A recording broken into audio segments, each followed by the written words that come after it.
Good evening, ladies and gentlemen, and welcome to the Ora News broadcast. I'm Daniel Cook, your host for the English edition, weekdays at 6 p.m. And now, today's news. In a very disturbing event today, a 73-year-old man has murdered most of his family and then committed suicide. A 73-year-old man has killed his two brothers, his 17-year-old niece, and his sister-in-law with a hunting rifle. And then after being surrounded by the police, he decided to kill himself. This tragic event happened in the village of Suktu in the commune of Strum in Fier. The only family members who managed to escape were his 13-year-old nephew and his wife, who ran to the home of one of their neighbors. According to the neighbors, the reason behind this massacre was the engagement of his 17-year-old niece.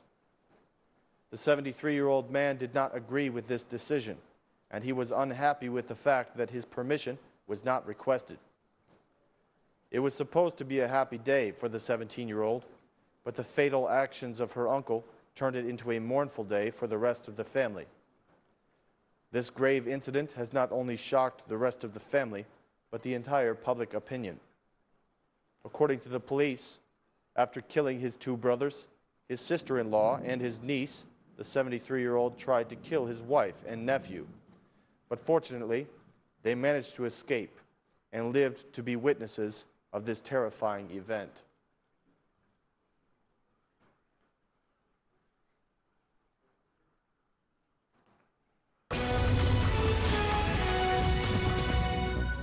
Today, the Ministry of Healthcare presented their achievements for the first 300 days of Socialist Party governance. Prime Minister Rama was present during this report, and he focused on his promise for free medical service, considering it to be a revolution, but not as some kind of magic which can happen in a short period of time. He said, "We were accused that we did not keep our promise for free medical service, as if this can be done by some trick. To do this, we need a revolution in order to change a broken system. But to do that, we need time. We are committed to fulfilling our every promise, and we will create a medical system that will no longer be based on how much you pay, but rather on what you need. We will guarantee free medical care anywhere that we are responsible for the public sector," stated Prime Minister Edi Rama. Furthermore, Rama added that free medical care is not a hallucination or merely an electoral promise. He continued, "Our promises are not hallucinations. This one is a worldwide tendency. This is not a request, but it is a necessity to be equal. The medical system will no longer be like merchandise to be paid for, but it will be in service of everyone who needs it. In order to achieve that, we need an ambitious horizon, which is also connected to other domains," added Prime Minister Rama. He also stated that corruption in the medical system is a challenge that the government is willing to face and beat. Prime Minister Rama said that the investigations of the Healthcare Ministry will bring to light the names of the doctors who don't deserve to be part of the healthcare sector. "We are facing a challenge which we will win, without having to retreat," he said. "Corruption has turned into pathology for this system, since even now, there are people who fall victim to these doctors. The investigations of the Healthcare Ministry will provide concrete names, and everyone who does not deserve to stay will be sent away. We will solve one problem at a time to eradicate once and for all the pathology of corruption in our system," stated Prime Minister Rama. He added that this is not propaganda, but a real platform which will be implemented by the current government to put an end to those problems and to start a new history in which everyone is responsible for his work. According to the Prime Minister, the Ministry of Healthcare will set high standards for performance and will monitor the responsibilities, starting with directors. On his part, the Minister of Healthcare, Ilir Becai, stated that this sector requires an immediate solution. According to him, during the first 300 days, the government has worked in two different directions. First, they have set foundations for the future, and second, they have filled up the gaps. According to the healthcare minister, today the medical system offers better quality and service. He added that the government will keep the promise of a free medical system, since they know how important it is for the lives of citizens all over Albania.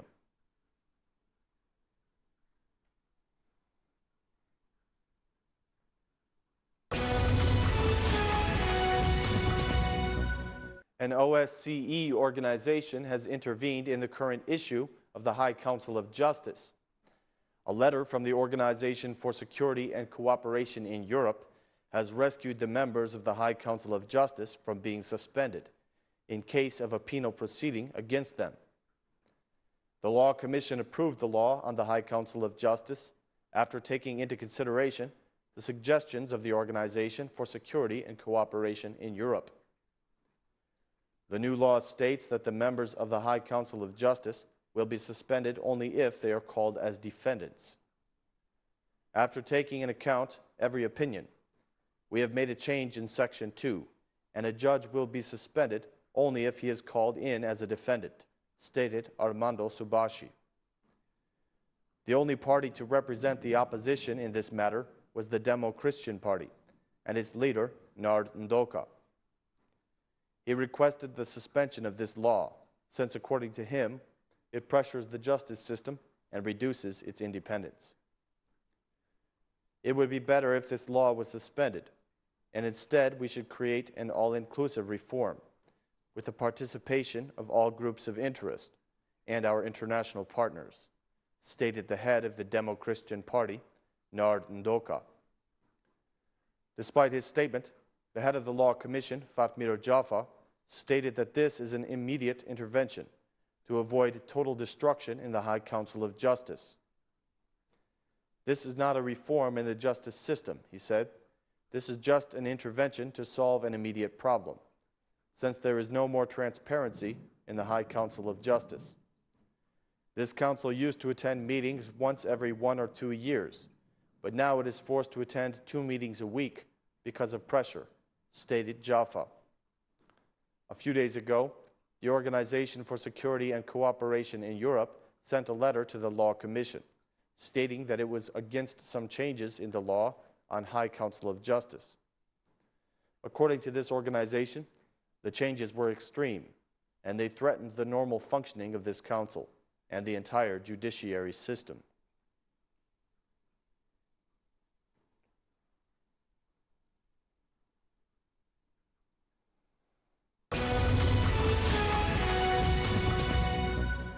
The Democratic boycott of parliaments has given the party time to think about what their next strategies will be. The period of boycott caused the Democratic Party to think up a strategic document as a response against the justice reform promised by Prime Minister Edi Rama. This fact was made public today by the head of the Democratic Party, Nurzim Basha, who stated that the majority intends to bring justice to its knees. Furthermore, the head of the Democratic Party, Nurzim Basha, underlined some key points regarding the reform in the High Council of Justice. According to Basha, the Minister of Justice must not have the sole ability to prosecute judges. He made this statement: all inspectorates must be united as one.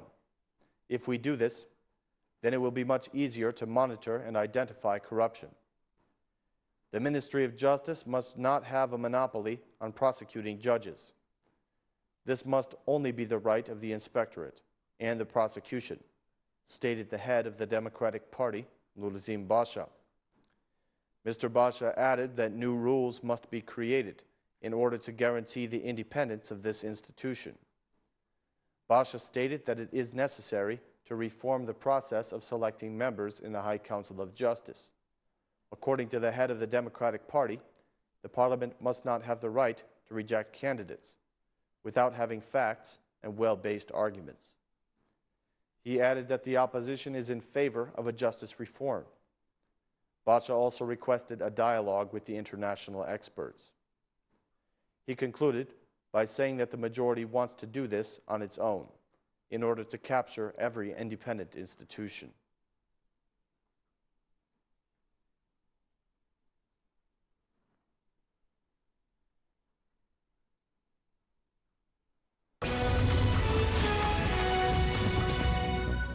The final draft of the administrative territorial map is ready to be presented to Parliament. The Minister of Local Affairs, Bledi Chuchi, declared today that the Council of Ministers is ready to present to the Parliament the final project of the administrative map, which will have 61 municipalities. During a statement for the media, Minister Chuchi said that along with this project, the Council of Ministers will send to the Parliament materials which explain the functional analysis of all the municipalities proposed in the new map and the proper documentation of the consultations. The law of the administrative and territorial reform will be presented to the Parliament to be passed on July 31st. The approval of this law requires 60% of the votes, a number that the actual majority already has. On July 17th, the Commissioner approved the new territorial map of Albania, which will have 61 municipalities. This decision was made after taking into consideration several opinions from the local units and the propositions of the Party for Justice, Integrity and Unity, which was the only party to represent the opposition in the Commission.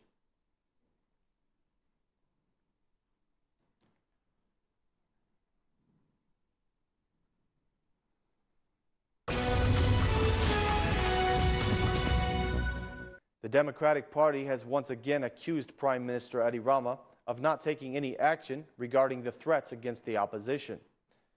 During a press conference, the deputy of the Democratic Party, Geltis Kruja, accused the Prime Minister of being the originator of physical aggression and threats against life.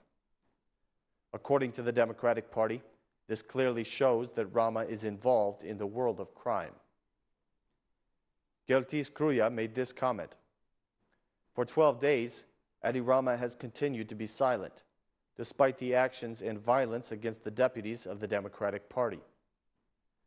Rama's silence is living proof that he is the director of these aggressions against the members of the majority. Edi Rama wants to silence the opposition so that there will no longer be transparency of his daily failures in every aspect. With his silence, he shows that he is in service of crime. And unfortunately, the facts show that each day that goes by, crime continues to grow bigger and has now entered the state institutions," concluded the MP of the Democratic Party, Geltis Kruja.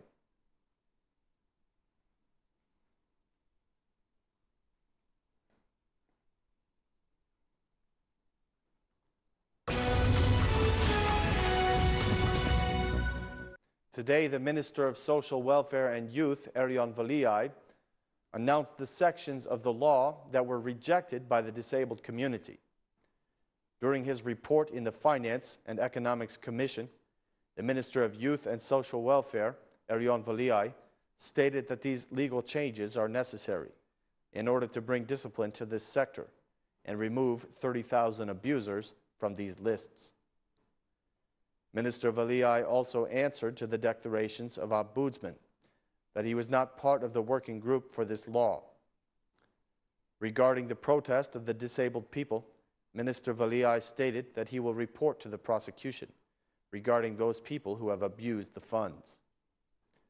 On her part, the Deputy Minister of Youth and Social Welfare stated that thanks to this draft, more people will benefit, and most importantly, the rights of disabled people will not be changed.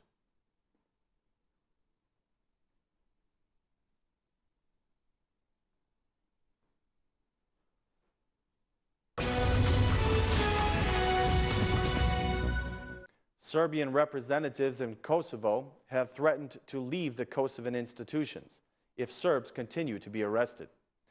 The Serbians in Kosovo held a protest rally in Zubin Potok on Monday and warned that they would consider the possibility of leaving the Kosovo institutions. According to the speakers at the rally, who were quoted by Tan Yug, this would happen if the arrests continue of Serbs in the southern province.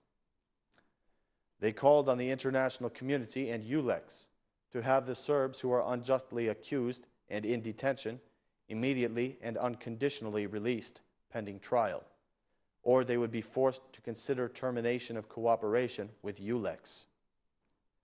If the campaign against the Serbs goes on, Their legally elected representatives, mayors, presidents of municipal assemblies, and assembly members will rethink their participation in all of Kosovo's institutions, the Serb representatives said in a joint message. The protest organizers cited new threats of unfounded arrests of Serbs as the reason for the protest, which they staged under the slogan, "We are all the same, which one of us is next?" A ULEX prosecutor summoned the Zubin Potok mayor, Stefan Vulovic, and the former municipal president, Slavisa Ristic, for questioning. However, the Kosovo police failed to deliver the summons to them because they were not at home to receive it. Speaking at the rally in Leposavic, Mayor Dragan Jablanovic expressed the belief that the goal behind the announcements of the new arrest was for the intimidation of people in northern Kosovo. He stressed that such moves were frustrating efforts aimed at stabilizing the situation. He urged all concerned parties to restrain themselves, calling on the international community to prevent any steps that could lead to the disruption of stability, and urged the public to remain in unity. Milan Ivanovic, the president of the Serb National Council of Northern Kosovo and the director of the health center in Kosovska Mitrovica, said that the arrests were targeted at the leaders of the Serb institutions, the most prominent people of that region. This is not an attempt to arrest Slavisa Ristic, Stefan Vulonovic, or Drago Debilisavic. It is an attempt to depict our institutions as criminalized and genocidal. And if we have genocidal and criminalized institutions, they should be disbanded and destroyed, Ivanovic said, trying to explain the logic behind the arrests. Ivanovic said that the authorities in Pristina were applying the Croatian model, by which one part of the Serbs should be intimidated through the many arrests, and the other part should be assimilated. Ksenia Bosnovic, the president of the Northern Mitrovica Municipal Assembly, requested that Oliver Ivanovic, the leader of the Citizens' Initiative of Freedom, Democracy, and Justice, as well as other detained Serbs, be released pending trial. We want to say to ULEX and to the Kosovo police that we are aware that a lot of injustice has been done. Let them finally start to work fairly and lawfully. Let them stop the orchestrated pressure on the Serbs. We want to remind the international community that it must be status neutral, rather than serve the interests of the authorities in Pristina, she said. The protest rally was attended by representatives of the Srpska list, mayors of the municipalities with a Serb majority, and people carrying Serbian flags from Zubin Potok, Kosovska Mitrovica, Zvekan, Gračanica, and Ranilug. The main road in Zubin Potok was blocked during the protest.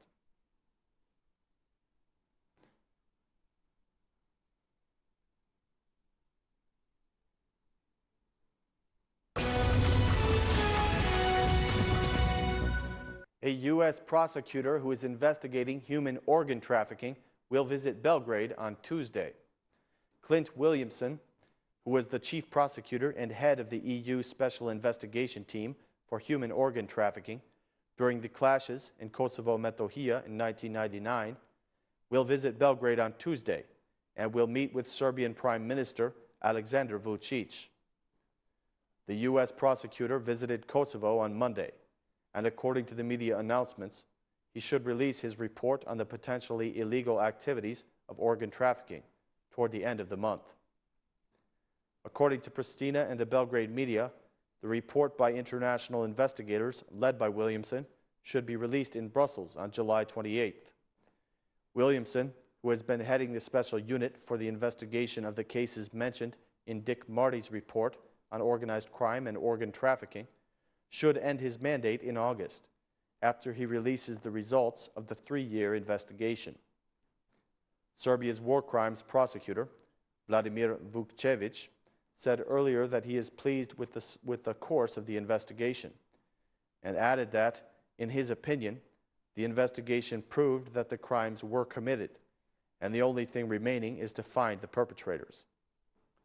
Vukcevic also noted that these are war crimes for which there is no statute of limitations. The Serbian Prime Minister Aleksandar Vučić stated on Tuesday that the publication of the report of the Special Investigative Team, headed by U.S. Prosecutor Clint Williamson, will confirm the objectivity of the EU institutions and the international community in the investigation of crimes committed during the war on Kosovo-Metohija. During the meeting with Williamson, Vučić said that the report on the findings in the investigation into human organ trafficking during the clashes in KIM in 1999 would have exceptional importance for Serbia. Vučić expressed his gratitude to Williamson for his persistence in the investigation into the crimes, the Serbian Government Office for Cooperation with the Media released. From the very start, we expected an honest and objective approach, which Prosecutor Williamson asserted in the best possible way by his work, and thus he justified his reputation as a human rights fighter, Vučić said. Williamson expressed gratitude to the Serbian courts for their exceptionally positive and efficient cooperation during the investigation. Williamson arrived in Belgrade after his Monday visit to Pristina, where he conferred with the Kosovo president Atefete Jahjaga. According to the reports by the Pristina media, Williamson briefed the Justice Minister Hayreddin Kuçi, the Minister of Interior Bayram Redzepi, and the Defense Minister Agim Çeku on the results of the 3-year investigation.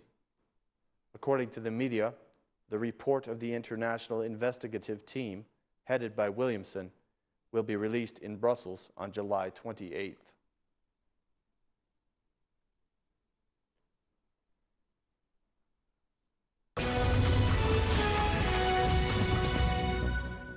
The President of Serbia has received the credentials of the new Chinese ambassador to Serbia. On Tuesday, the Serbian President, Tomislav Nikolić, received letters of credence from the new ambassador of China in Belgrade, Li Mancheng, who said that the two countries were helping each other on issues of key interest.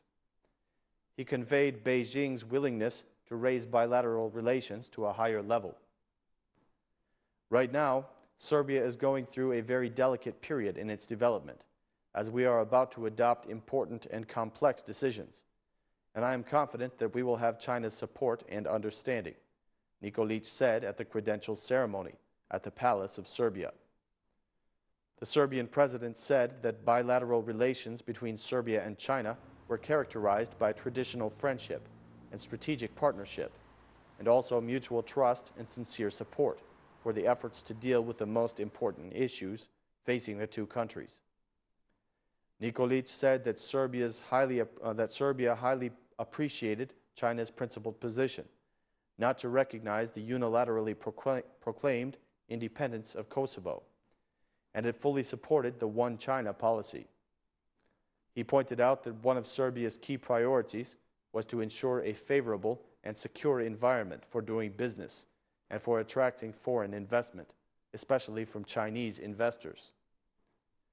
Ambassador Li said that the two countries were bound together by a deep traditional friendship that stood the test of time and was only becoming stronger.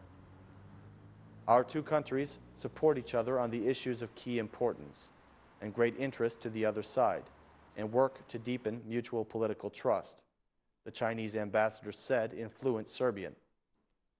Emphasizing that Serbia is a country of crucial importance in the region of southeastern Europe, Li said that thanks to the efforts of both sides, cooperation on major infrastructure projects was progressing steadily, such as the Zemun-Borca Bridge, the Kostolac thermal power plant, and the E763 highway. China pays great attention to its strategic partnerships with Serbia, which is founded on mutual respect, equality, and mutual benefits, and stands ready to raise bilateral relations to a new, higher level, the ambassador said. Li said that the previous few years had seen Serbia enjoying political stability, making progress in European integration, and improving relations with its neighbors. As a good partner and friend, China welcomes your development and achievements, and I sincerely hope that Serbia will remain the strong development trend and will play an even greater role in international and regional relations, the new Chinese ambassador said. The credential ceremony was attended by the Serbian Foreign Minister Ivica Dačić, Presidential Foreign Policy Advisor Ivan Mirkić, and members of the Chinese delegation to Serbia.